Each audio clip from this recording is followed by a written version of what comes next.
What up YouTube, Asian Persuasion here, and I'm back with another video for you guys today. Today's video is going to be my OTS championship at my locals. I got first place, as you guys can see, from the giant trophy they give you for the acrylic OTS. First place, I'm gonna stand it up a little better. But yeah, there it is. You get this giant acrylic first place OTS tournament trophy. It's pretty awesome. I wish I could want to get more of these sets. It's so cool to have this as a display piece in your room. Yeah, so it's pretty awesome. I'm gonna show it off here on my friend's regional mat right here, because that's the mat you win in the OTS championship.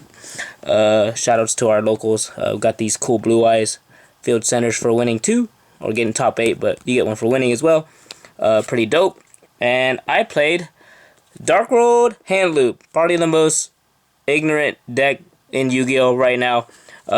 I'd say it's pretty much one of the meta decks right now, just because it's one of those decks that can thrive right now, because it was okay in tier format, but it was kind of bad, to be honest, because of Bestials and Abyss Dweller, and then all those cards that inherently already beat Dark World 2, because it beats tier, and like D-Shifter and stuff like that. But yeah, I'm just going to show you guys my deck list that I played for my OTS championship and getting that first place trophy and winning it. Yeah, I'm going to go ahead and just get in there. Let's show off the deck list. So first things first, we got 3 of the brand new Rainbow Overking of the Dark World. This guy's basically a mini Grapha. Yeah, the guy's insane, man. It helps his deck significantly. All the effects not once per turn discarded by card effect. You get to search level 5 or higher Dark World, so you get to search all your big guys except for himself. But the fact that it gives you +1s by returning the monster that's not level 7 or higher from your board to your hand is insane. And the second effect is actually really good too for the Ceruli loop, where you can proc a Ceruli from your deck or your grave by summoning it when it's discarded by your punch card effect. Don't sleep on that effect, it's pretty cool. Grapha, Dragon Lord of the Dark World, the OG Dark World.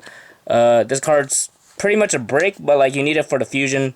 And it also serves as another card you can search off of this, and it serves as a card that helps you +1 off of the original Graph effect to bounce a Dark World from the field to your hand. Insane. Wouldn't play more than 2 though. 2's like the perfect number. 1's not enough, 2's too many. Not 2's just right, and then 3's too many. 3 is the card that makes people want to freak out whenever you go against Dark World, because this is the card that you just do not want to see them discard off of Ceruli, and then you're just going to be automatically down 2 cards from your hand. Yeah, this card's insane. That's the hand loop guy. Next up, we got 3 of the best card in the deck. This is Snow, unlike the Dark World. This is pretty much Stratos. When it's discarded, searches any Dark World card. The cool part about it is that it can discard itself to search itself. It doesn't have a restriction that searches itself or anything like that. Let me zoom in here for you guys a little bit. But yeah, yeah, Snow's like one of the best ones. You want to always see it.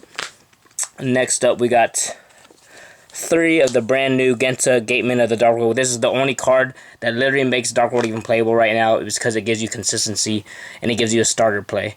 So this card plus get Rainbow or Grapha gives you instant 2 gates, 2 upstarts, 2 digs, free body.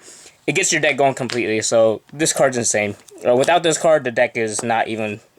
I wouldn't even say you could play it right now. That's the reason why you can play the deck. And I played 2 Ceruli. It seems kind of bricky, yes, but there's some really cool combo lines where you could have Genta and Rainbow, and Genta discarding to get Gage, then Gage can discard this and search Silva. And there's some really cool lines if you can discard the Ceruli if you hard drew one. So if you play more, you'll hard draw one. You'll Ceruli, and you'll hand loop them with the Silva. With this, and then you gotta hit them with the Silva that you search, because you search first and then you hit them with Silva. So there's some cool combo lines with this double Ceruli. It is bricky though. I'm still testing it, but I've liked the 2 Ceruli because I like to hard draw some of the pieces sometimes. Next up, we have the RNG part of the deck, the randomness part of the deck, that sometimes it will either let you keep going farther or it will completely stop your deck from playing. We got the Dangers, we got 3 Nessies. Obviously, this is the best one. Next up, we got 2 of the Bigfoot. This is probably your best card versus cash, because you can discard this and still pop a Rice Heart. So that's kind of nice. But the main part is because it's level 8. Next up, you can play Mothman now because there's no tier format, so you don't really care about other decks drawing and discarding unless it's a mirror match. That would be awful, but this card's really good right now because it's level 4. Chupacabra because it's a fiend and level 4. It's like the worst one in the beginning of the game, but mid to late game it's amazing. And then the one Jackalope because this helps you get to your other levels. It allows you to get a level 4 for Dagares, or it lets you get an 8 for Coach King. So this is like one of the best ones, so you gotta play it. And then I played the Honorary Danger, which is a one catalyzer. I actually like this card. There's some really cool applications with this, and one of the cards that let me go second. Yeah, Lava Golem's a fiend. Cool effect. You can special summon the Lava Golem to your field. Pretty dope. That happened a couple games.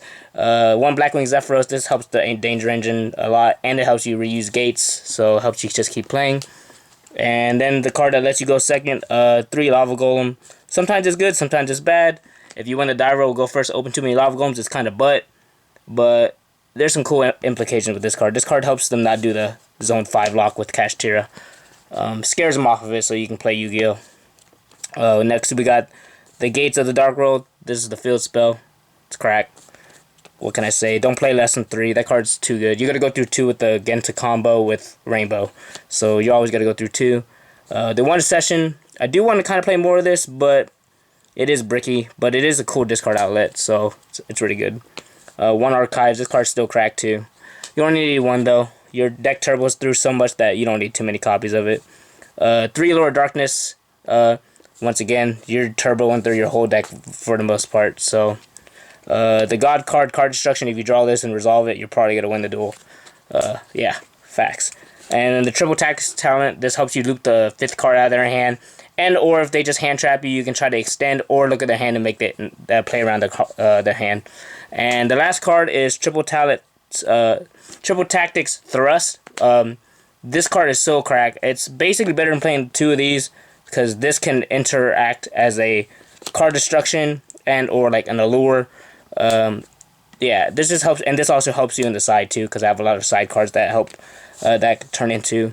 So it just turns into more copies instead of hard drawing like 2 triple tactics talent. Main deck's 40 cards. Pretty simple. We got 2 Grapple in the extra deck. This card, people don't read this card. It's so funny when they just out it and then like it triggers someone's Grapple and then we both have the discard. Card's freaking amazing. It's too damn big. People do not know how big this is. With Gates, it's 35. By itself, it's 32.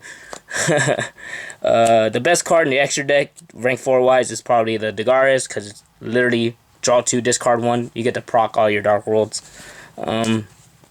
This card, I like this card because going second, it's kind of a pain. So sometimes if I lost the die roll and I don't want to risk going Dagares, I can just go Excitonate, bait everything, pop the whole board, simplify the game, and then still try to keep playing after that. And this card's a fiend, low-key, crazy.